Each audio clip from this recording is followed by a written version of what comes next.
Everyone shows you how hard it is to open a coffee shop. Nobody shows you this. Take that exact same money, buy the stock instead, do nothing for 5 years, and you might end up richer. Today we put both on one scale, real math, no cheerleading.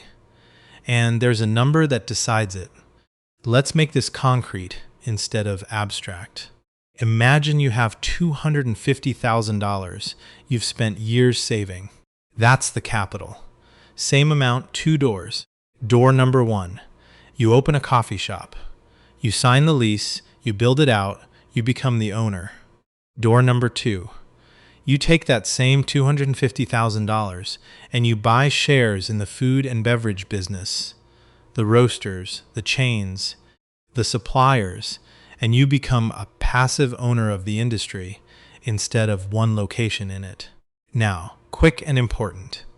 I'm not a financial advisor, and these numbers are illustrative to show you how to think, not what to do. Your real numbers will be different. That's the whole point of the framework at the end.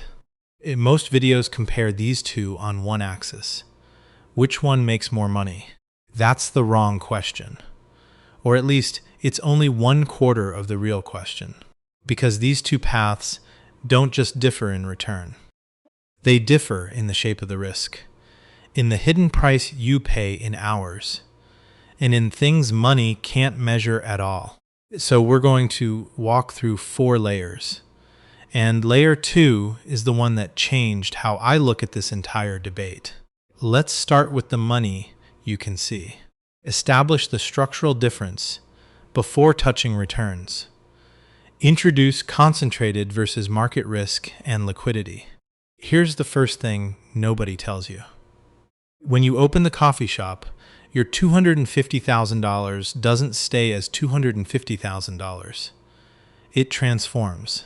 It becomes an espresso machine, a 10-year lease, a renovated space with your name on the door, custom signage, a walk-in fridge, and every one of those things has a problem in common. You can't easily turn them back into cash. Try selling a used espresso machine and a half-finished lease on a Tuesday when you need money. You'll get pennies on the dollar. That's called illiquidity. Your wealth is real, but it's frozen in a specific place, in a specific form. Now look at door number 2. The $250,000 in shares, you can turn that back into cash in about 10 seconds from your phone. That's liquidity. It doesn't make it a better choice. It makes it a different shape of choice. But liquidity isn't even the biggest difference. The biggest difference is the type of risk you're taking on. When you own one coffee shop, every dollar you have is riding on one location, one neighborhood, one set of employees, one landlord, one you. That's concentrated risk. If your one shop fails, you don't lose 10%. You can lose almost everything at once. One bad lease renewal, one key barista quitting, one new cafe opening across the street, and the whole thing tips. When you own shares across the industry, no single store closing can wipe you out. If one chain stumbles, the others carry the basket. That's market risk, real but spread. So here's the honest way to say it. The cafe concentrates your risk and your control in one place. The shares spread your risk and dissolve your control. Hold that word, control. We come back to it because it's where the stock argument gets its comeuppance. But first, the number that quietly decides this whole thing. The core reframe, introduce return per hour, and the founder's wage formula. This is the payoff-heavy section. Okay, this is the part I promised you. Every comparison you've ever seen measures return on money. 10%, 8%, whatever. Almost nobody measures return on your life. Let me show you why that's the expensive mistake. Say the coffee shop works. It's a success. It earns a 10% net margin and clears $40,000 a year in profit that lands in your pocket. Sounds decent, right? 40 grand on your money. Now let's do the math nobody does. To earn that $40,000, you personally worked the counter, did the books, fought with suppliers, and covered shifts, roughly 60 hours a week, 50 weeks a year. That's 3,000 hours. $40,000, 40,000 divided by 3,000 hours is about $13 an hour. Your money made 10%, but you made $13 an hour to make it happen. Now compare that to door number 2. That same $250,000 in shares at an illustrative long-run return, verify historical F&B broad market return, might also earn you somewhere in that same ballpark over the year. For how many hours of your labor? Close to zero. A few minutes to rebalance once a year. So here's the reframe. The real question was never which one earns more. The real question is, what are you actually paying yourself per hour to be the founder instead of the shareholder? And here's the simple formula you can run on your own numbers. Business profit minus what that same money would earn passively. Hours you work per year, your true founder's wage. If the passive version earns, say, $18,000 doing nothing, and your cafe earns $40,000 with 3,000 hours of your sweat, then the extra $22,000 you created is really costing you those 3,000 hours. That's about $7 an hour for the privilege of being your own boss. Now, that might be completely worth it to you. Genuinely. But you should know that's the trade before you sign a lease. Not discover it in year 2 at 11 p.m. mopping the floor. Pause the video and run that formula on your own dream. I'll wait. Because once you see your founder's wage as a number, you can't unsee it. Restore balance. Argue the other side honestly so the video isn't one-sided. Control, personal brand, resellable goodwill. Now if I stopped here, this would be one of those smug just buy index funds videos. And that would be dishonest. Because the spreadsheet leaves out 3 things that are very real. 1. Control.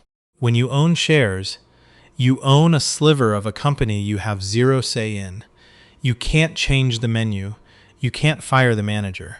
You just hold and hope. When you own the shop, you are the decision. You set the vibe. You choose the beans. You build something that is unmistakably yours. For some people, that isn't a bonus.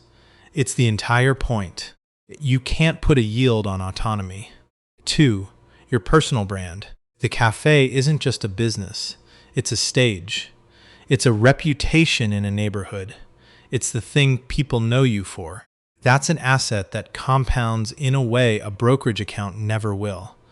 It opens doors, relationships, and opportunities that don't show up in the profit line. A share certificate has never introduced anyone to a future business partner. 3, and this is the one people forget, you can sell the whole thing. A successful cafe isn't just its yearly profit, it's a sellable asset. You can sell the business, the location, the name, the customer base, the whole operation, often for a multiple of its annual earnings. Verify typical small business sale multiples. That accumulated, sellable value even has a name, goodwill. It's the premium a buyer pays for a business that already works. A single share of stock gives you a price. A business you built gives you an entire enterprise. Someone else might pay a premium to take over. So no, this was never a clean win for the shares. It's a trade between measurable, hands-off return on one side and control, identity, and a buildable asset on the other. Which means the right answer isn't a fact, it's a fit. And that's what the last section is for. Hand the viewer a concrete, shareable scorecard they can run on themselves. So let's turn all of this into a tool you can actually use. 4 questions. Answer them honestly. Question 1. How much of this money can you genuinely afford to lose? Not would rather not lose. Actually lose and still sleep. If the honest answer is almost none of it, the concentrated risk of one shop is fighting your own stomach. That points one direction. Question 2. Are you buying a job or a return? If you want to run the counter, greet the regulars, and be in it every day, that's active income, and the cafe can be a beautiful fit. If what you actually want is money that grows while you live your life, that's passive income. And be honest that the shop is the opposite of that. Question 3. Do you need the money to stay reachable? If there's any chance you'll need to pull this capital out in the next few years, a medical thing, a move, a family need, remember, shares turn back to cash in seconds. A cafe can take a year to sell, if it sells at all. Question 4.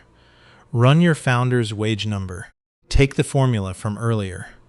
If your true wage per hour is a number you'd be proud to work for, go build it. If it's a number that makes you wince, that's not a reason to quit your dream. It's a reason to change the plan. A smaller format, a partner, or a manager, so you're not the one trapped behind the counter. 4 questions. Loss tolerance, job versus return, liquidity, founder's wage. You can screenshot that and run it in 10 minutes.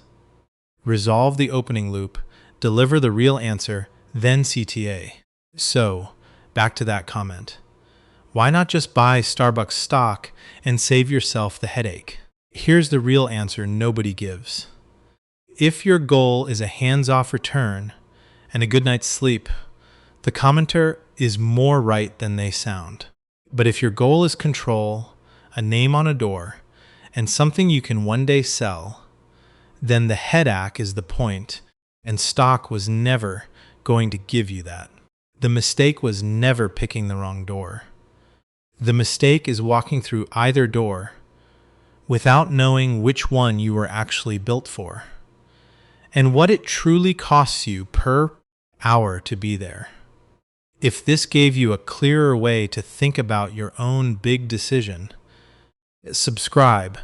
This is the whole channel, looking at money decisions from the outside without the hype from either side.